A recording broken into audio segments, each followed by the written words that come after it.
Hi everyone! In this video I will give you some very useful tips on how to improve your reading skills in the language you are currently learning. As you will see later in the video, it's not just reading skills we are talking about, but also building a strong vocabulary and understanding grammatical concepts. And all this without you even making too much effort. So sounds insane, right? And the good part, it's completely free. But before we start, make sure you subscribe. This way I know that you are interested in the content that I create. So let's begin. So the first thing you will have to do is access the website, of course. Just simply type TED.com into the browser. Then you will see that you will be able to choose from a wide variety of topics. Here you have technology, entertainment, design, business, science, etc. If you're looking for something specific, then you can just type it right here. Let's say meditation. That is what I'm looking for right now. Some videos that cover this topic. Meditation. Okay, then let's choose which one. This one. And here you will see that there are a couple of videos on this topic. I'm going with this one. And once you are redirected to the video itself, you can, take any time to do. You can just switch on the subtitles. For this particular video, the subtitles are available in 35 different languages. Wow, that's amazing. Let's go with, okay, let's choose Hungarian. And then you will see the subtitles here. They will appear right away. The best thing about TED for language enthusiasts such as myself is that there are also transcripts available for the videos. You can see that right below the video, you click on transcript. There is like insane, it's like in 40 languages. So this video has been translated into 40 different languages. So now what I do is, the first thing you have to do is choose the language that you're most comfortable with. Either your mother tongue or a second language maybe that you have mastered to a very high degree. I usually prefer English, almost always. Now the next thing to do is I copy paste this into a Word document. So I just copy paste it. You can copy paste the whole text or just part of it. It's up to you. Then here we have the Word document. I have to change the font. Okay.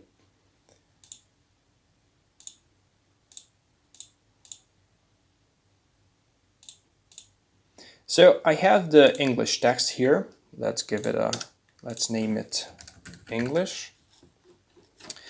Then I guess you have already figured it out by now. What I do is I choose the language that I'm currently learning.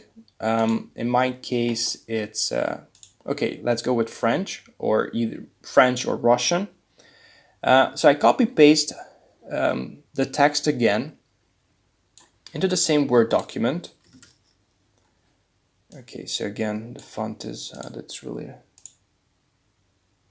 frustrating. Okay, let's choose 12. And again, I don't want the text to be underlined. I hate it. And finally, if I also want to read the text in Russian, then I just choose Russian. Русский, where are you? Русский. Yeah, and I do the same thing, and I just basically copy paste it into a Word document. So I have the same text in 3 different languages, or 2 different languages, English, French, and Russian. And all I have to do now is either start reading them on my laptop or find a place and print them. I usually print them, as you can see here. This is some older text right here. So I have been using this method for I don't know how many years now. Believe me, it's incredibly useful. Sometimes I just prefer not to highlight the unknown items in the text. This way I can focus more on the message and not on individual words. Anyway, if there's an unknown word that is crucial for understanding the information in the text, I just check it in the English version. I don't need a dictionary for that. But try to read as naturally as possible without paying too much attention to the unknown words and focus more on the information that is conveyed in the text. In this text, I didn't highlight many words. As you can see, I have printed the text in a couple of languages. There was English, French, Dutch. You don't have to spend money on language books in order to find interesting topics written in foreign languages.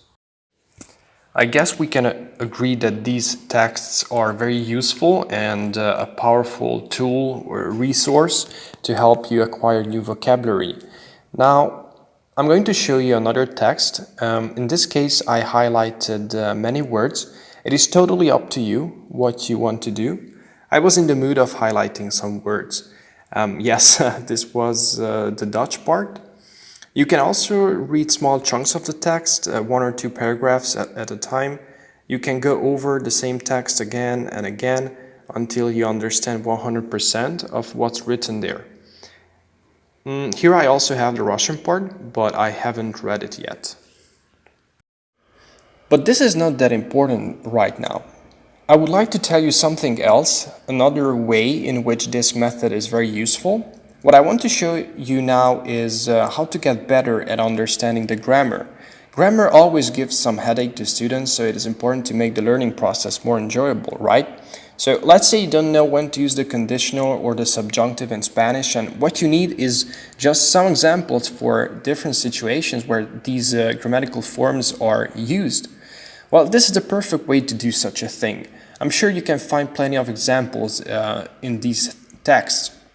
So first, it is enough that you recognize the grammatical forms. Right here, for example, I highlighted a sentence where the conditional was used.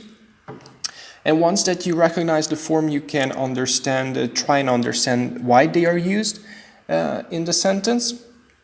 Let's see if we can find another example where the subjunctive is used. I guess I highlighted the sentence or two where it was used. I remember somewhere here. Yeah, right here. So this is the subjunctive. You not only improve your reading comprehension and acquire new words, but you also get to have a better understanding of different grammatical concepts. So this is very, very useful. Hopefully I could give you guys at least some ideas on how to practice or improve your reading skills. And so have a nice week and see you next time. Bye.